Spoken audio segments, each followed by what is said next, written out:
if we can, for a moment more, pursue the assumption that Australia can rely on the US as a major strategic partner, which seems to be a bipartisan assumption by both of our major political parties for the moment. Yeah. We have put, it would seem, most of our eggs in the AUKUS budget, and that in particular is about the eventual acquisition. So we've been promised of initially American and subsequently British designed, possibly Australian made nuclear submarines. And then all of a sudden, just before we're recording this conversation, we learn that the United States is going to have a review of whether the AUKUS agreement is consistent with the America First positioning of the Trump regime. What do you read into that? Is that serious questioning of whether, in fact, the US remains committed to AUKUS?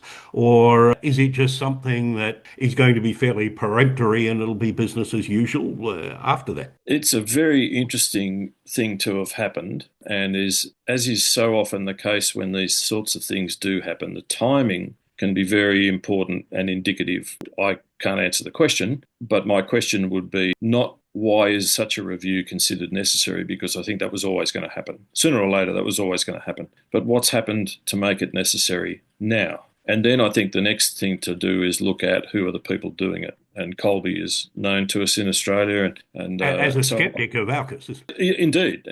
And so whilst I wouldn't say that anyone should assume that the outcome of this review is easy to see and guess with any confidence, I don't think that would be wise at all. What's not clear is, so why now and why him? And is this something which, especially noting too, of course, that President Trump doesn't have to make this decision now. This is a decision which, if left to the last possible moment to withdraw, if it is to be the US saying you're not getting any Virginias because, in very simple terms, we're not producing enough to look after ourselves, and we will be very unlikely to be producing enough to look after you as well.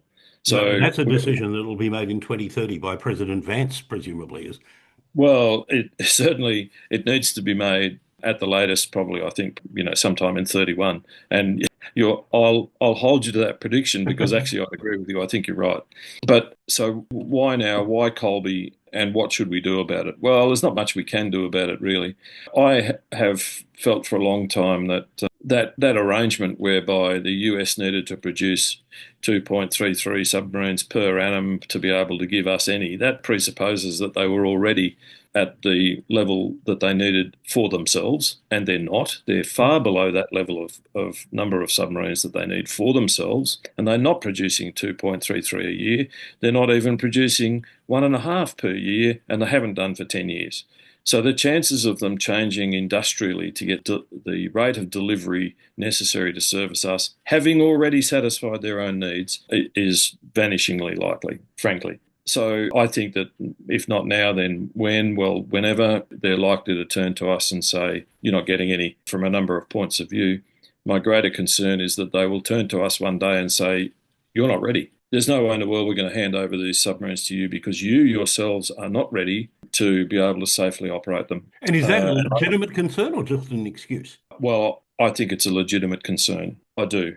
I really do. In which case, from an Australian perspective as well as an American one, then? Yes. Yes. Absolutely. Yeah. And we ought to be very concerned about that, because if you see it from a US administration point of view, being seen to back out of an agreement is one thing. Being seen to not honour because the other party hasn't met the requirements, that's quite different. Yeah, indeed. And I do think that the risk of that is high for Australia. Okay, well, let's go back from there to the alternative scenario where we're not relying on the US as consistent, dependable strategic ally and trying to figure out what is actually in our own interests. What does that mean about what we need to spend money on? And if it's possible to go from that to say, how much do we need to spend? Well, this is a question that you and indeed others have asked me very recently in the media, and I'm very reluctant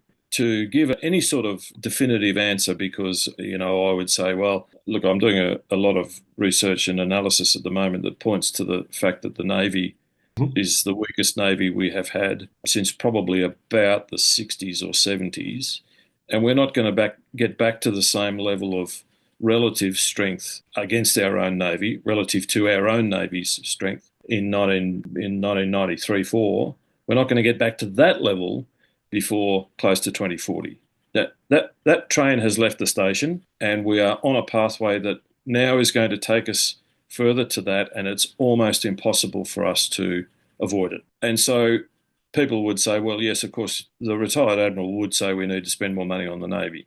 Well, I think we do. Well, for a clearly, nation. the most potent threats to our security are going to come by sea, aren't they? Well, depending on what we think those threats are. And so many of the threats that I think we've sort of structured and written strategies around, in my view, only seem to make sense where the threat that we foresee is an invasion, which is absolutely the worst possible threat to confront.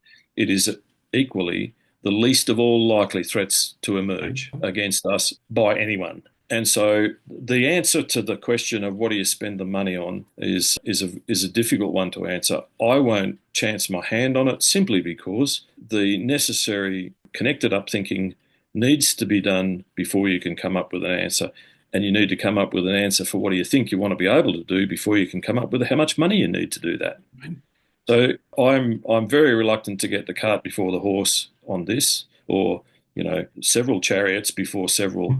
Well, okay, so what do we need to be clearer about before we can answer that question? Is it a series of conversations we need to have with our remaining allies in the region, or there are things that we need to be much more confident about before we can begin sensibly to answer those kind of questions? Well, I think we need to begin with what do we think we want to do for ourselves in the absence of confidence that we can rely on a main alliance partner in the US, and what risks have emerged because of that fact.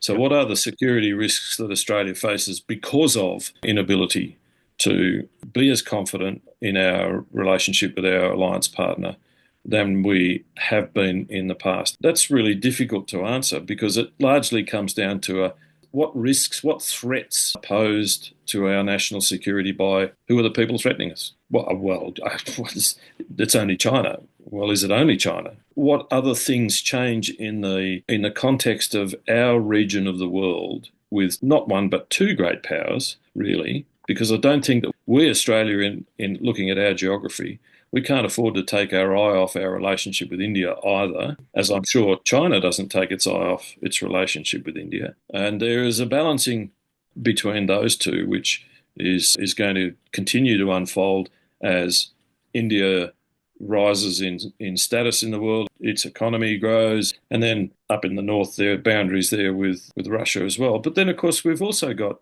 right on our doorstep someone who I don't think that we spend anywhere near enough time paying attention to and getting to know and becoming much more friendly with and respectful of, which of course is Indonesia, soon to be, if not already, the fourth largest economy in the world, on the way to that, with a very substantial population. And it is the largest Muslim population on the planet. So are they a threat to our security? Well, I think personally, having spent quite a lot of my life passing through and visiting Indonesia and trying to make friends as much as possible, exercising with them at sea, all of that sort of stuff that you do when you've had the history that I have, I don't think that Indonesia poses a threat foreseeably to Australia, Nope.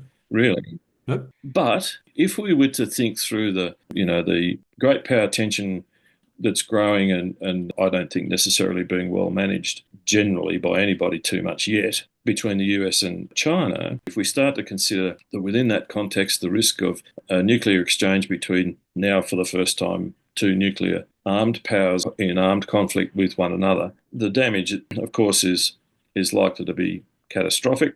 But then there are the consequences. Then there are what happens after that. And that's not just that one. There's what happens with the dislocation of humanity around the Mekong Delta. What happens to so many of those things which are creating dispossessed peoples who, for whatever the causal factors were, going to want to be able to settle somewhere else? What sort of security risks does that face for us? And how do we think we might best respond to that? Now, those won't necessarily be driving military outcomes for our national security strategy, but they will influence the sorts of decisions we make about that. And those sorts of decisions need to be made. I think after a lot of thought and with a longer horizon of thinking than governments are inclined to be able to do. Although that's another outcome, I think, post our recent election, is that, I'm not a skilled commentator here by any stretch, but it's not hard for me to see that the Labor government will continue for a third term and possibly a fourth, because I think the coherence of our opposition is under great stress at the moment, and that's not a good outcome for Australia. We need to have a strong, robust, well-organised, coherent opposition, and today we don't have that. Yep. It's going to be some time, I think, before we do.